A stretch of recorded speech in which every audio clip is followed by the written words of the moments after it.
Olá, viajante curioso, você chegou ao canal Mergulho Desconhecido, onde mergulhamos fundo nos enigmas mais sombrios e nas histórias mais surpreendentes do planeta. Hoje descemos até as páginas mais antigas e misteriosas da Bíblia para investigar uma marca que nunca foi esquecida, um símbolo que dividiu a humanidade, um castigo e, ao mesmo tempo, uma proteção, uma marca que muitos ainda tentam entender. O sinal que Deus colocou em Caim. Mas o que exatamente foi esse sinal? Por que Deus marcaria um assassino? E mais estranho ainda, por que ele o protegeria? Prepare-se, pois o que você vai ouvir agora é uma viagem até o início da história humana, ao tempo onde a terra ainda sangrava com o primeiro homicídio. Capítulo 1. A terra que clama por sangue. Caim era o primogênito de Adão e Eva, o primeiro homem nascido de mulher, moldado não do barro, mas da carne. Seu irmão mais novo, Abel, era pastor de ovelhas. Caim, por sua vez, era lavrador. Ambos ofereciam sacrifícios a Deus, mas Deus se agradava mais do sacrifício de Abel. Por quê? Talvez pela qualidade, talvez pela intenção. O texto bíblico é sutil, mas sugere algo no coração de Caim, menos inveja, raiva, orgulho. Essa semente cresceu. No campo, num dia qualquer, a tragédia, o sangue de Abel foi derramado pela mão de seu irmão, o primeiro homicídio da história.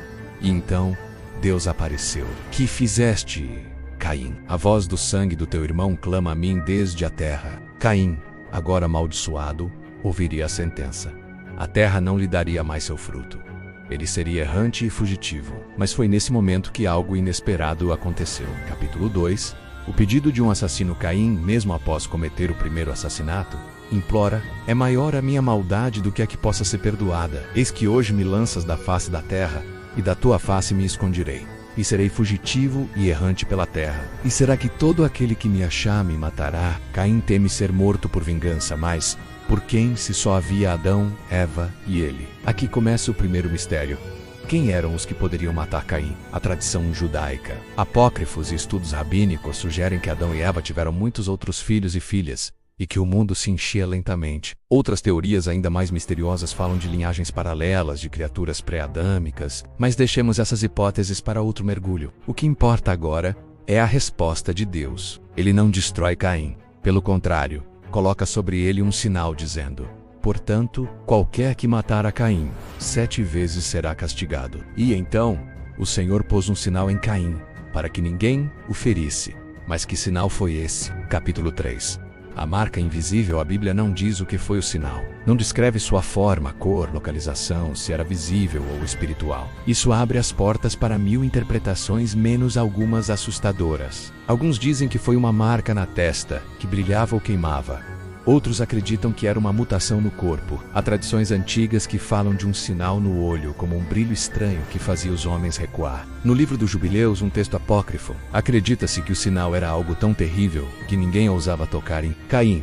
Outras fontes místicas afirmam que Deus enviou uma criatura para acompanhá-lo, um cão monstruoso, ou mesmo um anjo caído como guardião. E há ainda quem diga que o sinal era um espírito de tormento, visível apenas para quem quisesse feri-lo, e que soprava medo nos corações. Mas o que mais assusta não é a forma do sinal, é o porquê dele existir. Capítulo 4. Proteção ou punição? Por que Deus protegeria o primeiro assassino? Alguns estudiosos acreditam que o sinal não era misericórdia, mas prolongamento da dor. Caim não foi perdoado. Ele foi condenado a viver, errante, longe da presença de Deus, sem lar, sem terra, sem paz. Ele foi banido da convivência dos homens e da presença divina.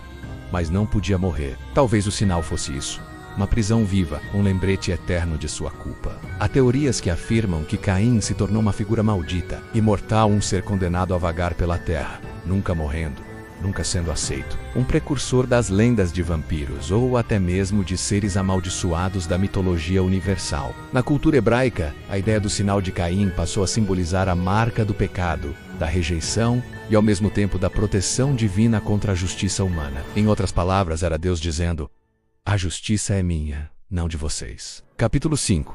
A descendência marcada. Caim construiu uma cidade. Chamou-a de Enoque como seu filho. Como alguém errante constrói uma cidade? É mais um dos enigmas. Sua linhagem se desenvolveu com nomes como Lameque, o primeiro polígamo, e o segundo assassino. A maldição de Caim parecia passar adiante. Muitos estudiosos acreditam que o sinal de Caim não foi apenas físico ou espiritual, mas cultural. Uma linhagem de homens que se afastaram de Deus, Criaram instrumentos de guerra, dominaram as cidades, mas esqueceram o Criador. Talvez o verdadeiro sinal de Caim ainda esteja entre nós. Epílogo. O sinal invisível Caim desaparece da narrativa bíblica, mas seu eco ressoa. A marca que Deus colocou sobre ele é um dos grandes mistérios da humanidade. Um símbolo de que até o pior dos crimes não escapa da justiça divina menos, mas também não deve ser punido pela vingança humana.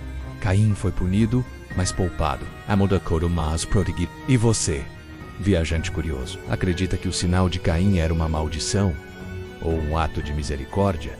Talvez nunca saibamos. Mas enquanto os homens continuarem a levantar a mão contra seus irmãos, o sinal de Caim continuará conosco. Gostou? Assine o canal Mergulho Desconhecido, deixe seu like e compartilhe.